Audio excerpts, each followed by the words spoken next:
এই যে আমরা দুই বন্ধু আসছি জলপাইগুড়ি ঘুরতে। আর আমাদের 5 বন্ধু, ওরা তো আমার থেকে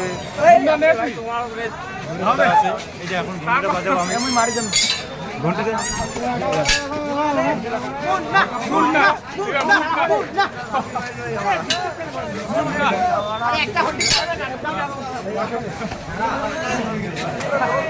এই জলপাই আসলাম, মন্দিরে প্রবেশ করবো এখন আমরা দুই বন্ধু।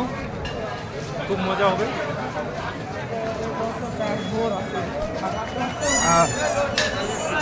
কত ভিড় হয়েছে মেলার মধ্যে।